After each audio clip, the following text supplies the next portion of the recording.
Kumusta ang mga Sugbuanon sa tibuok Pilipinas, Cebu, Visayas, Mindanao ug sa tibuok kalibutan nga nagtan-aw niining atong kinaham nga telebisyon. Og sa inyong website, usab may buntag og ingon masab sa mga tibuok Pinoy nga makasabot nini atong sinultian. Bino mga higala ang ato karong health guide mao kining omega-3 fatty acids. Popular kay ni. Omega-3 fatty acids are perhaps the best known for their ability to help prevent heart disease. Tungod sa iyang hiyas nga makapakanaog o makapaubos sa bad cholesterol o LDL sa atong lawas. Sayod na masiguro kamo diha nga ang bad cholesterol o kontrabida nga cholesterol mao kini siya makapagahi sa atong mga ugat o artery o blood vessels nga mo resulta sa atherosclerosis. Mao nga kung aduna kitay alalay o supplementation sama sa omega-3 fatty acids, makaalim kini sa mga sakit sama sa osteoarthritis, colitis, sakit sa tinae, psoriasis o guban pa. Tungod kay ang omega-3 fatty acids, makapatunhay naman sa blood circulation sa tibuok kalawasan.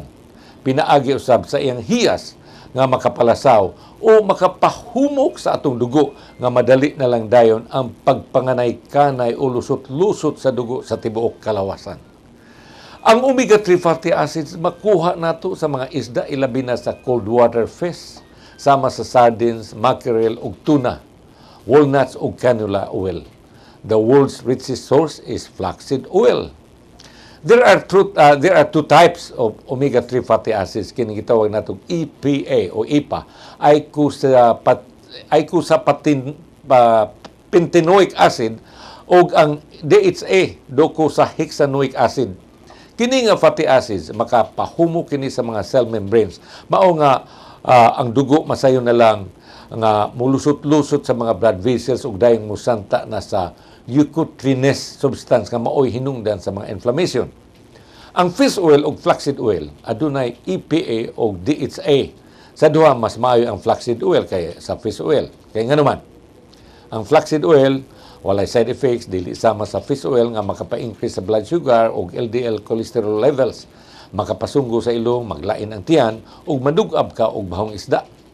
Unsa may angay nato karong paliton? Of course, ako nagisulti kaninyo.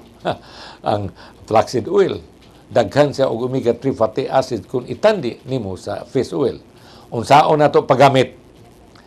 Sayon rin kayo. 1 tablespoon kada adlaw, iwisi-wisi sa imong salad o mga pagkaon, o apan ayaw lutoa, bisan gani sa imong lugaw, linugaw nimo diha, iwisi-wisi lang. Ang iyalang powder ana ay daghan sa usa sa mga supplement shop sa mga mall nato. Akong advice o tambag kaninyong naminaw karon nga konsultaha gyud ang imong doktor, ilabi na kung aduna kay diabetes o heart disease, ilabi na gyud kung kining fish oil imong gamiton, imo ginang pangutanon. Kay ang flaxseed oil maarang-arang gyud ni siya.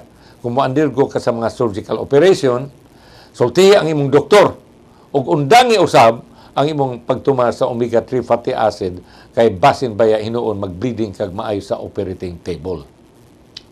Sama usab sa paghunong sa aspirin kay mulasaw og maayo ang imong dugo nga mao unya hinungdan sa hemorrhage kung naa ka na sa operating table. I hope everything is clear o klaro na gyud kayo o karon ang atong pagtulun-an sa banal nga Biblia. Atong gikutlo ang panultihon. Proverbs 23:17. Ayaw kasina sa mga makasasala. Hinuon padayon sa pagbaton og kahadlok ug pagtahod sa Ginoo sa tibuok mong kinabuhi. Kung buhaton mo kini, mahayag ang imong kaugmaon. Muna mahigala ang atong Proverbs. O bino din kita kuto mahigala alang sa atong paborito nga estasyon nga ato yung atangan gyud kada buntag nga hinaot paunta nga kamudian nalingaw og daghang kamong napupo ni natong programa kanunay magkumuingon nga ang lawas gani mapasagaron mao gyud dakong sagabal sa pagpalambo sa atong kaugmaon. O kumusta ang tanang Sugbuanon sa tibuok kalibutan nga nagtan-aw sa television o sa website o ingon man sa ato mga kaubang Pilipino. Maayong adlaw Pinoy!